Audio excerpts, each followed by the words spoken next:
오늘 저희가 교독한 본문을 중심으로 부활의 증인 막달라 마리아라는 제목으로 말씀 빨리 한번 나눠보겠습니다. 헨리 나우엔, 돌아가신 분들은 이렇게 인용하기가 안전합니다. 살아계신 분들은 막 훌륭하다가도 이렇게 실족하는 경우들이 많아요. 그런데 돌아가신 분들은 그럴 일이 없기 때문에 그래서 훨씬 안전하다. 제가 이런 말씀드려서 참 죄송하지만 우리 옥하는 목사님도 빨리 주님이 모셔가셔서 교회가 어려울 때 막 갈등 구조 속에 있지 않고 그래서 영원히 존경받는 스승이 되게 하신 것 참 감사한 일이다. 뭐 이런 이야기 종종 하는데 아무튼 이 헨리 나우엔 이분도 신부님이시지만 64세에 소천하시면서 좋은 흔적만 남겼기 때문에 뭘 인용해도 안전한 그런 분이 되겠습니다. 헨리 나우엔은 자신의 책 죽음 가장 큰 선물, 별로 크지 않은 길게 생겼지만 책은 두껍지 않은 책입니다. 저 책의 끝부분에서 부활의 은혜에 대해 말하며 부활은 자신의 신앙의 토대다 이렇게 이야기했습니다. 예수님의 부활과 우리의 부활에 대한 소망이 헨리 나우엔이 죽음에 대한 담론을 이어올 수 있게 한 원동력이었죠. 예수님은 자신을 십자가에 못 박은 사람들의 잘못을 입증하기 위해서나 자신의 적들을 당황하게 만들기 위해 부활하신 것이 아닙니다. 또한 당시에 통치자들을 감동시키거나 어떤 사람을 강제로 믿게 하기 위해 부활하신 것도 아닙니다. 예수님의 부활은 성부 하나님의 사랑에 대한 완전한 증언이다. 이게 헨리 나우엔 그 책에서 그렇게 이야기합니다. 예수님은 이 사랑을 아는 사람들에게만 그래서 부활한 자신을 보여주셨고 가까운 소수의 친구들에게만 자신이 부활한 주님임을 알려주셨습니다. 주님이 부활하신 이후에 큰 무리들을 이끌고 떡을 먹이시거나 설교를 하시거나 이런 적이 없어요. 정말 주님을 사랑하는 500여 형제들에게 한번 보이시고 그리고 승천하시는 거죠. 그들은 부활하신 예수님이 자신을 보이고자 선택하시고 예수님처럼 세상에 하나님의 사랑을 알리기 위해 파견하고자 하는 바로 그런 사람들이었습니다. 그 소수의 사람 중 한 명이 오늘 저희가 살펴볼 막달라 마리아입니다. 그녀는 7 귀신 들렸다가 예수님을 만나 자유롭게 된 그런 여인이죠. 이후 다른 여인들과 함께 자신들의 소유로 예수님을 끝까지 섬깁니다. 예수님의 어머니 마리아와 함께 주님의 십자가 아래까지도 같이 갔던 그런 여인이기도 합니다. 무덤에까지 따라간 그녀는 오늘 본문이 소개하듯이 안식 후 첫날 새벽 예수님의 무덤을 다른 마리아와 함께 찾았고 그곳에서 부활하신 예수님을 최초로 만났습니다. 오늘 본문 마태복음 28장 1절에서 10절도 그 사실을 전하죠. 예수님을 누구보다 사랑했던 막달라 마리아는 안식 후 첫날 곧 주일 새벽에 다른 마리아와 함께 예수님이 묻힌 무덤을 보러 갔습니다. 무덤에서 만난 주의 천사가 예수님이 말씀하시던 대로 살아나셨다고 말해 주었습니다. 이후 제자들에게 예수님의 부활과 당부를 알리려고 달려가던 길에 예수님이 그녀들을 만나 평안을 전하자 그 발을 붙잡고 경배했습니다. 부활의 첫 증인이 되었습니다. 이런 내용을 전하는 오늘 본문 등을 통해 막달라 마리아와 관련해서 3가지 내용을 함께 생각하고 은혜 나누겠습니다. 먼저 막달라 마리아는 예수님의 사역의 증인이었습니다. 뿐만 아니라 사역의 증인이었기 때문에 이 여인은 예수님의 죽음의 증인이었습니다. 예수님이 실제로 죽었다는 사실을 증거하는 바로 그런 여인이 된 겁니다. 그리고 오늘 본문이 소개하듯이 막달라 마리아는 예수님의 부활의 증인이었습니다. 사역, 죽음, 부활의 증인이었다는 사실을 말씀을 따라 상고해 보겠습니다. 복음서의 저자들 마태, 마가, 누가, 요한 이제 복음서의 저자들이잖아요. 예수님의 부활을 전하며 몇몇 요소들에 대해 그 내용을 조금씩 달리하기도 하고 있습니다. 이제 보는 관점에 따라 또는 전하고자 하는 메시지 핵심에 따라 조금씩 다르게 이제 이야기한다는 거예요. 한 가지만 예를 들면 오늘 본문이 소개하는 주의 천사 2절에 보면 주의 천사가 하늘로부터 내려와 이렇게 기록하고 있잖아요. 마가는 한 흰옷을 입은 청년으로 소개하고 있습니다. 한편 누가는 찬란한 옷을 입은 두 사람으로 기록하고 있죠. 그리고 그 반면에 요한은 흰 옷을 입은 두 천사로 소개하고 등장하는 시점도 다른 복음서와는 달리 베드로와 요한이 무덤을 다녀간 후에 등장해서 여인들을 만나는 장면으로 그려내고 있어요. 조금씩 다르게 그려내고 있다는 겁니다. 그런데 이 네 명의 저자가 공통으로 전하는 사실 한 가지는 안식 후 첫날 새벽, 요즘 같으면 주일 새벽에 예수님의 무덤에 간 막달라 마리아가 그곳에서 부활하신 예수님을 처음 만난 증인이었다는 사실, 복음서의 저자 4명이 모두 동일하게 전하고 있습니다. 그 누구보다 예수님을 사랑했기에 예수님의 십자가를 지나 무덤에까지 따라갔고 마침내 부활하신 예수님을 최초로 만나게 되었습니다. 이런 막달라 마리아는 먼저 예수님의 사역의 증인입니다. 우리 찬송가 211장 값비싼 향유를 주께 드린 막달라 마리아 본받아서 향기로운 산제물 주님께 바치리 사랑의 주 내 주님께, 우리가 이렇게 이제 찬송을 해요. 누가 주님께 향유를 부었다고 고백하고 있죠. 우리 찬송가를 통해서 막달라 마리아. 근데 성경에서 이 막달라 마리아, 사실 막달라는 막 달라는 거잖아요. 근데 막달라 마리아는 실제로 막 달라고 한 적이 한 번도 없고 막 주는 여인이었어요. 주님께 마음껏 바치는. 이 막달라 마리아는 예수님께 향유를 부은 적이 없습니다. 성경에, 신약 성경에, 사복음서에 그런 기록이 없어요. 이렇게 가사를 찬송가에까지 작사하게 된 것은 누가복음 7장에서 예수님의 발에 향유를 부은 여인과 이제 막달라 마리아는 8장에 등장하거든요. 이 8장에 등장하는 이 막달라 마리아를 혼동했기 때문이죠. 바리새인 시몬의 집으로 식사 초대를 받으신 예수님이 자리에 앉으셨을 때 그 동네에서 죄를 지은 한 여인이 예수님의 발 뒤로 와서, 이게 이제 유대인의 식사법, 머리는 식탁 쪽으로, 발은 식탁에서 멀리 있는데 거기에 이제 온 거예요. 이 여인이 서서 울며 눈물로 그 발을 적시고 자기 머리털로 닦고 그 발에 입을 맞추곤 향유를 부었습니다. 예수님이 이 여인에게 내 믿음이 너를 구원하였으니 평안히 가라고 하셨죠. 그런데 AD 591년 교황 그레고리우스 1세가 신년 설교를 하면서 이 향유를 부은 여인을 막달라 마리아로 언급한 거야. 그런데 천주교는 그 당시만 해도 교황 무오설, 교황은 오류가 없다 이렇게 주장하던 시대야. 그래서 그 말 진짜로 교회가 받아들이는 바람에 지금까지도 찬송가 가사에 막달라 마리아가 주님께 값비싼 향유를 부어드린 여인으로 노래되고 있어요. 제가 만약 막달라 마리아 하면 지금 천국에서 그 노래를 들을 때마다 너무너무 어색할 것 같아. 나는 부어드린 적이 없는데 성도들이 자꾸 내가 부었다고 불편할 것 같죠. 그래서 221장 다음에 부를 때는 가사를 바꿔서 부르거나 이렇게 하는 것이 옳다, 이렇게 이해되어져요. 실제로 막달라 마리아는 이 사건 직후인 누가복음 8장에 등장하죠. 예수님은 사역 초기에 갈릴리의 각 성과 마을에 두루 다니시며 하나님의 나라를 선포하시며 복음을 전하셨고 12제자도 함께 했습니다.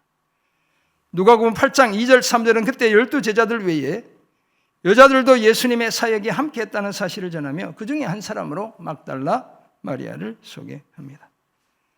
같이 한번 읽어볼까요? 또한 악귀를 쫓아내심과 병고침을 받은 어떤 여자들 곧 7 귀신이 나간 자 막달라인이라 하는 마리아와 헤롯의 청지기 구사의 아내 요한나와 수산나와 다른 여러 여자가 함께하여 자기들의 소유로 그들을 섬기더라. 아멘. 이처럼 막달라 마리아는 막달라인이라 하는 마리아, 그러니까 막달라라는 동네에서 온 마리아, 이런 뜻이 되겠죠. 그래서 메리 맥달린 영어로 이렇게 이야기합니다. 막달라 지역 출신으로 7 귀신이 들렸던 여인이죠. 이 7 귀신은 귀신에 완전히 사로잡혀서 절망 속에 살던 여인이라는 거예요. 짙은 인생의 어둠 속에 갇혀 지내던 바로 그런 여인이었다는 겁니다. 지리적으로 막달라는 지도에서 보면 갈릴리 호수 서쪽의 해안 도시 디베리아에서 북쪽으로 약 5km 지점에 위치한 조그만 어촌 마을이라는 것을 우리가 알 수 있습니다. 막달라에서 귀신에 완전히 사로잡혀 절망적인 삶을 살던 중 예수님을 만나 새 삶을 시작하게 된 것이죠. 그리고 이후에는 예수님을 따라다니며 섬겼습니다. 이처럼 막달라 마리아는 예수님의 사역 초기부터 주님의 사역의 증인이었습니다. 이런 여인들의 수고와 헌신에 힘입어 예수님의 사역은 십자가에까지 이어지게 된 것입니다. 주님이 텐트 만들어 팔아서 먹거리 해결했다 이런 말이 있어요, 없어요? 공생애를 시작하신 후에 없죠. 어떻게 먹고 살았을까요? 이런 여인들의 헌신을 통해 제자들을 데리고 다니시면서 사역을 하실 수 있었던 거예요. 사랑하는 성도 여러분, 이처럼 막달라 마리아는 예수님의 사역의 숨은 조력자이자 증인이었습니다. 하지만 그녀의 이름은 누가복음 8장의 3번 예수님을 만나는 그 장면에서 언급된 이후에 십자가 사건을 소개할 때까지 중간에 단 한 번도 등장하지 않습니다. 그야말로 이름 없이 빛도 없이 예수님을 섬기며 끝까지 따랐던 여인이죠. 그 누구보다 예수님을 더 사랑했기 때문이었습니다. 예수님의 비유 중에 누가복음 17장 10절을 보면 하루 종일 밖에서 밭일을 하고 양도 치고 돌아와서는 주인의 밥상을 다 차려드리고도 우리는 무익한 종이라 우리가 하여야 할 일을 한 것뿐이라고 말하는 이 종과 같은 인물이 바로 막달라 마리아였습니다. 그런 자세를 가졌기에 예수님의 십자가는 물론이고 무덤에까지 주님을 따라갔습니다. 그렇다면 오늘 예수님을 사랑하는 우리 또한 끝까지 예수님을 따르고 섬겨 예수님의 사역의 증인이 되어야 할 줄 믿습니다. 우리도 모든 도시와 마을에 두루 다니시며 그들의 회당에서 가르치시며 천국 복음을 전파하시며 모든 병과 모든 약한 것을 고치시던 예수님의 사역의 생생한 증인이 되어야 마땅합니다. 부활하신 후 승천하시고 성령을 보내셔서 교회를 통해 자신의 사역이 계속 이어지길 주님이 그토록 원하시기에 교회가 그 일을 온전히 감당하도록 우리도 막달라 마리아처럼 예수님과 그 복음에 온전히 충성해야 될 줄 믿습니다. 예수님을 정말 사랑하기에 그 누가 알아주지 않더라도 교회를 섬기고 복음을 전하는 이 일 결코 중단하지 않아야 합니다. 막달라 마리아처럼 예수님의 사역의 증인이 되어 부활하신 예수님을 늘 전하는 그런 우리가 되기를 주의 이름으로 축원합니다. 아멘. 두 번째, 막달라 마리아는 예수님의 죽음의 증인입니다. 사복음서에서 막달라 마리아가 총 12번 언급되는데 그 대부분이 누가복음 8장 주님을 만나는 장면 외에는 전부 다 십자가, 무덤, 부활, 예수님 사역의 끝부분에서 이 여인이 언급되고 있어요. 그러니까 11번은 다 주님의 고난, 십자가, 무덤, 부활과 관련된 장면에서 이 여인이 등장합니다. 왜냐하면 막달라 마리아가 십자가 밑에까지 예수님과 동행했기 때문이죠. 자연스럽게 예수님이 실제로 죽었다는 사실을 전하는, 예수님의 죽음이 역사적 사실이라는 것을 분명히 전하는 증인들 중 한 사람이 되었습니다. 마가복음에 따르면 제자들은 대부분 도망치고 없었지만 그날 십자가 밑엔 예수를 섬기며 갈릴리에서부터 따라온 많은 여자들이 거기에서 멀리서 바라보고 있었습니다. 그 중에 막달라 마리아, 야고보와 요셉의 어머니 마리아와 세베대의 아들들의 어머니, 예수님의 두 제자, 형제 제자인 야고보와 요한의 어머니도 그곳에 있었다는 거예요. 요한복음도 예수님의 십자가 곁에 어머니 마리아, 이모, 아마 세베대의 아들들의 어머니일 가능성이 있어요. 글로바의 아내 마리아, 그리고 막달라 마리아가 함께 서 있었다고 전합니다.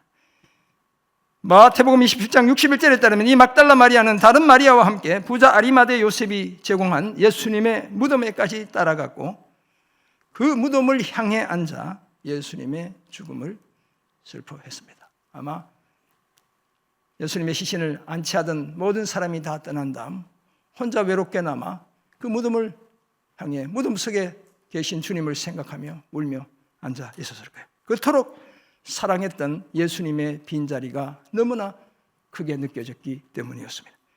이처럼 제자들은 각각 제 곳으로 흩어지고 예수님을 혼자 두었지만 주님의 말씀처럼 막달라 마리아는 결코 그렇게 하지 않았습니다. 예수님이 외롭지 않도록 끝까지 예수님 곁을 지켰습니다. 왜냐하면 7 귀신이라는 헤어나올 수 없는 인생의 짙은 어둠 속에 갇혔다가 빛이신 예수님을 만나 새 인생을 시작했기 때문입니다. 베푸신 은혜와 사랑에 감사해 예수님의 사역을 온 힘을 다해 도왔죠. 갈릴리에서 유대까지 따라왔고 예수님의 순환의 현장마다 주님과 함께했습니다. 죽음의 절망이 찾아오는 십자가 밑에서 인생의 또 다른 어둠을 견디며 십자가에 달린 주님을 애초롭게 바라보고 있었습니다. 당연히 예수님의 엘리 엘리 라마 사막다니 나의 하나님 어찌하여 나를 버리셨나이까 라는 이 고독한 외침도 다 들었습니다. 다 이루었다는 선언도 지근거리에서 생생하게 들었습니다.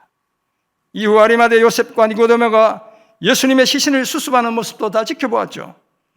세마포에 쌓인 예수님의 시신이 근처 동산에 있는 무덤에 안장될 때도 거기에도 이 여인이 있었습니다. 따라서 그녀는 예수님이 잠시 졸도하신 것이 아니라 확실히 숨이 끊어졌다는 사실을 직접 확인했던 증인이었습니다. 예수님을 끝까지 따라다녔기에 예수님의 순환과 십자가와 죽음의 증인이 되었습니다. 사랑하는 성도 여러분, 막달라 마리아는 예수님을 십자가에 매달아 죽이는 로마의 군인들도 유대의 종교 지도자들도 결코 두렵지 않았습니다. 그녀는 이미 인생의 짙은 어둠 속에 갇혀 죽음과도 같은 무수한 세월을 지나야 했던 장본인이었습니다. 7 귀신에 들렸을 때는 죽음보다 못한 삶을 살아야 했습니다. 그러니 자신의 인생에 생명의 빛을 비추어 주신 예수님을 따라다니는 것, 그것이 설령 자신의 목숨을 요구하는 일이라 해도 전혀 두렵지 않았습니다. 그래서 그녀는 예수님의 십자가는 물론 무덤에까지 따라갔고 예수님의 죽음이 역사적 사실임을 증명하는 목격자요 증인이 되었습니다. 그런데 사실 오늘 우리가 다 전한 막달라 마리아와 같은 사람들이었죠. 악한 영들의 지배를 받아야 했고 칠흑 같은 어둠 속에 갇혀 지냈습니다. 때로는 살아도 사는 것 같지 않은 삶에 놓여 있기도 했습니다. 그런 우리를 비추어 생명이신 예수님이 찾아오신 거예요.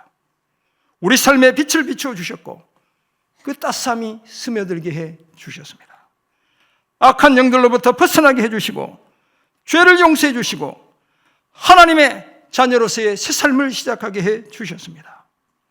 아무 자격 없는 그때에 오히려 더 큰 구원의 은혜, 사랑 베풀어 주셨습니다. 우리의 약함이 주님의 구원의 길이라는 사실을 분명히 보여주셨죠.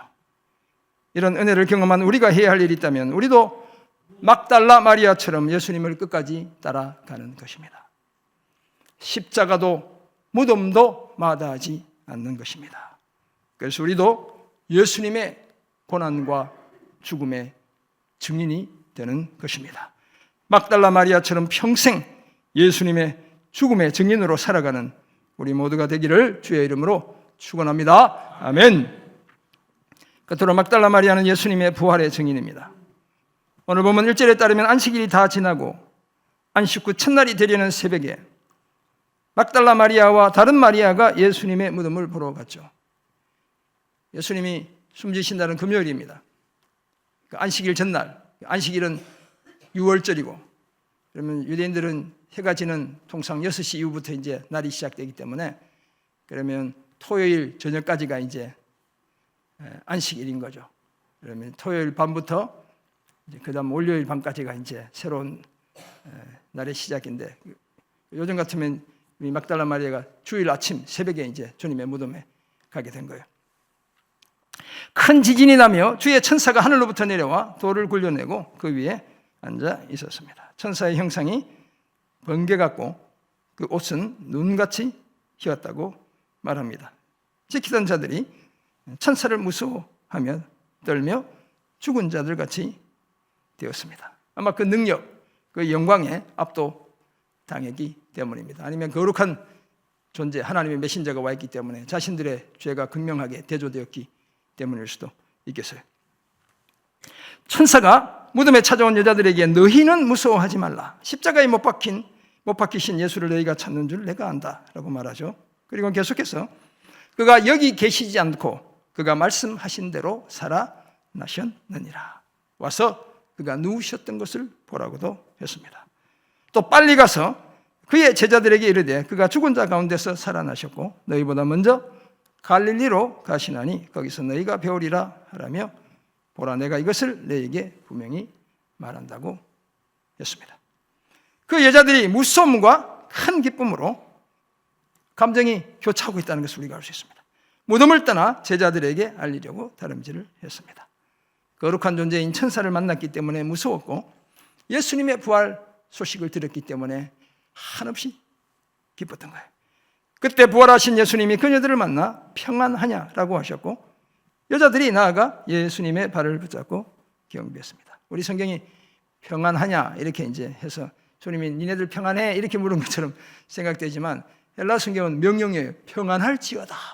너희가 평안하여라. 주님이 이렇게 얘기해 주신 거예요. 한편 요한은 예수님이 막달라 마리아에게 자신을 붙잡지 말라고 했다는 사실을 전하는데 오늘 마태는 조금 다른 관점, 복음서를 쓴 저자들마다 관점이 조금 다르다는 거예요. 그 발 앞에 그 발을 붙잡고 경배했다 이렇게 이야기하고 있죠. 경배하는 여인들에게 예수님이 무서워하지 말라. 가서 내 형제들에게 갈릴리로 가라 하라. 거기서 나를 보리라고 하셨습니다. 제가 이 설교를 계속 묵상하다가 주님이 내 형제들, 주님이 진작부터 이 못난 제자들을 자신의 형제로 삼았구나. 그래서 히브리서 저자가 형제 되는 것을 형제라 칭함받는 것 부끄러워하지 않으셨다고 기록했구나. 이런 사실을 생각하게 보게 되었어요. 이처럼 막달라 마리아는 부활하신 예수님을 최초로 만난 증인입니다. 그녀가 이런 영광을 차지할 수 있었던 것 또한 그 누구보다 예수님을 사랑했기 때문이죠. 예수님의 죽음조차도 예수님을 향한 그녀의 사랑을 멈춰 세우지 못했습니다. 그래서 예수님의 시신이 안치되는 무덤에도 그녀는 따라갔습니다. 그렇게 안식일이 되었고 안식일이 끝나는 저녁에 그녀는 다른 두 여인과 더불어 예수님의 시신에 바를 향품을 미리 사다 두었죠. 안식일 토요일 늦은 밤 저녁 이후에 이제 새로운 날이 안식일 끝났으니까 어서 가게들 문 닫기 전에 미리 향품을 사다 두고 다음 날 날이 밝으면 무덤에 가서 발을 준비를 해 두었던 거예요. 그리고 그 밤이 지나기 무섭게 걸음을 재촉하여 예수님의 무덤에 가게 되었죠. 예수님을 향한 이런 한결같은 그녀의 사랑이 그녀로 하여금 부활하신 예수님을 최초로 만나는 은혜와 영광을 누리게 한 겁니다. 사랑하는 성도 여러분, 막달라 마리아처럼 진심으로 부활하신 주님을 만나기 원한다면, 그래서 부활의 증인이 되기를 원한다면 우리도 예수님을 끝까지 사랑해야 합니다. 예수님이 계신 곳이라면 어디든지 따라가야 합니다. 그래야 빈 무덤을 최초로 목격할 수 있습니다. 부활하신 예수님을 가장 먼저 만날 수 있고 나를 부르시는 예수님의 그 음성도 마리아야, 주님이 막달라 마리아를 그렇게 불러주신 거예요. 가장 먼저 들을 수 있습니다. 우리에게 새 생명을 주신 예수님을 따라다니는 것이기에 그것이 설령 우리의 목숨을 요구하는 일이라 해도 결코 머뭇거리지 않아야 합니다. 그러기 위해 오늘 우리에게도 막달라 마리아가 가졌던 예수님을 향한 변함없는 사랑이 필요합니다. 거듭 말씀드리지만 우리는 다 막달라 마리아처럼 악한 영에 사로잡혀 소망 없는 삶을 살던 자들이죠. 이런 우리를 위해 예수님이 십자가에 못 박혀 돌아가셨고 차가운 무덤 속에 사흘이나 갇혀 계셨습니다. 부활하셨고 승천하시고 다시 오실 우리 주님 가장 먼저 만나기 원한다면 우리도 막달라 마리아처럼 이 여인처럼 예수님을 끝까지 사랑해야 합니다. 그때까지 부활하신 예수님 전하는 일 멈추지 않아야 합니다. 부활하신 예수님을 너무나 사랑하기에 주님 앞에 서는 그날까지 부활의 증인의 삶을 늘 힘쓰는 그런 우리가 되기를 주의 이름으로 축원합니다. 아멘. 그렇다면 막달라 마리아 어떤 여인인지 우리가 생각해 보았습니다. 예수님의 사역의 증인이고 죽음의 증인이고 부활의 증인이라는 사실을 알게 되었습니다. 구체적으로 어떤 삶을 힘써야 될까요? 첫째, 예수님을 가장 사랑해야 합니다. 막달라 마리아처럼 우리 또한 예수님을 가장 사랑해야 합니다. 그렇다면 마태복음 25장이 소개하는 지혜로운 여인들처럼 등불과 기름을 다 준비하고 다시 오실 예수님을 기다려야 하는 겁니다. 아직 날이 채 밝아오지 않은 그때에 주님의 무덤으로 향했던 막달라 마리아의 헌신과 사랑을 내 것으로 삼아야 합니다.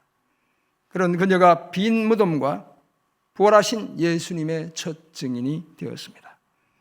모든 사람이 예수를 믿으면 구원을 얻지요. 그렇다고 해서 모든 사람이 다 빈 무덤의 첫 증인이 될 수는 없습니다.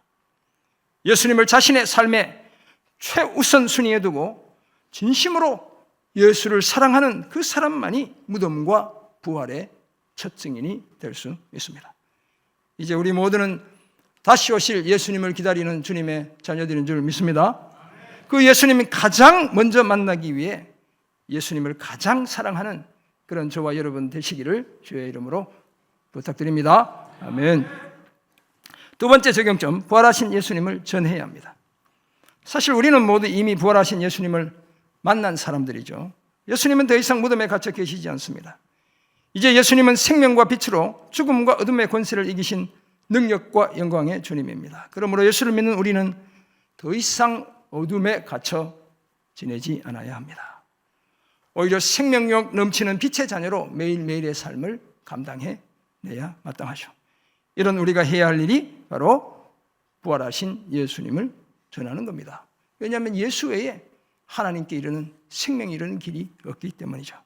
그래서 우리는 부활 주일인 오늘을 2026년 새생명 전도축제 킥오프 데이로 잡았습니다. 봄부터 관심을 가지고 기도하고 섬겨 가을에 그 영혼을 주님 품에 안겨드리는 그 일을 오늘부터 시작합니다. 이 일에 한 사람도 빠짐없이 참여해 진정한 부활의 증인이 다 되는 그런 우리가 되기를 주의 이름으로 부탁드립니다. 아멘. 막달라 마리아가 목격했고 오늘 우리가 믿음으로 고백하는 예수님의 부활은 하나님의 말씀을 이해하는 관문입니다. 또한 예수님의 부활은 우리를 영원한 하나님의 나라로 인도하는 표지판이기도 하죠. 이 부활은 우리에게 영생을 주시는 하나님의 능력의 확실한 증거입니다. 만약 예수님의 부활이 없었다면 예수님은 우리의 진정한 구원자가 될 수 없습니다. 예수님의 부활은 우리의 삶을 부활의 능력으로 넘쳐나게 하는 원천입니다. 예수님의 부활은 막달라 마리아의 슬픔이 멈춰서게 했습니다. 제자들의 두려움 그치게 했습니다. 의심하던 도마의 의심 다 제거해 주었습니다. 예수님의 부활은 오늘 우리의 마음의 아픔과 슬픔도 그치게 하는 줄 믿습니다. 나아가 그 부활을 증거하는 새로운 삶의 목적을 우리에게 안겨주고 있습니다. 장래에 대한 불안, 실패에 대한 염려 때문에 주저하는 우리의 마음에 다시 시작할 용기를 주는 것, 이것이 바로 주님의 부활입니다. 두려워하는 우리의 마음에 하나님께서 이루실 일에 대한 기대와 기쁨이 찾아오게 만듭니다. 늘 의심하는 우리의 마음에 확신을 심어줍니다. 이처럼 하나님께서 부어주실 은혜에 대한 확신을 갖게 하는 것, 이것이 바로 주님의 부활인 줄 믿습니다. 사랑하는 성도 여러분, 예수님을 그 누구보다 사랑했던 막달라 마리아는 예수님의 사역의 증인이고 죽음의 증인이고 부활의 증인이었습니다. 그녀는 아버지 하나님께서 아들 예수 그리스도를 이 땅에 보내셔서 완성하신 인류 구원 사역의 극적인 현장마다 아들이신 예수님과 함께 했습니다. 그 사실을 아는 우리 오늘 예수님을 가장 사랑하고 그렇기 때문에 예수님을 전하며 살아가야 될 줄 믿습니다. 부활의 소망 없이 죽어가는 영혼들을 그리스도의 품으로 돌아오게 하는 그 일을 함께 힘쓰는 우리가 되어야 할 줄 믿습니다. 부활의 증인이 되어 이런 복된 삶을 늘 힘쓰는 우리 모두가 되기를 주의 이름으로 축원합니다. 아멘. 기도하겠습니다. 사랑의 주님, 오늘 주신 은혜의 말씀 기억합니다. 막달라 마리아, 주님을 끝까지 사랑하고 섬겼던 이 여인처럼 주님을 사랑하고 섬겨 우리도 다시 오실 주님 가장 먼저 만나는, 우리를 부르시는 그 이름 가장 먼저 듣는 은혜 누리는 주님의 귀한 자녀들 다 되게 주여 도와 주옵소서. 감사드리며 예수님의 이름으로 기도드립니다. 아멘.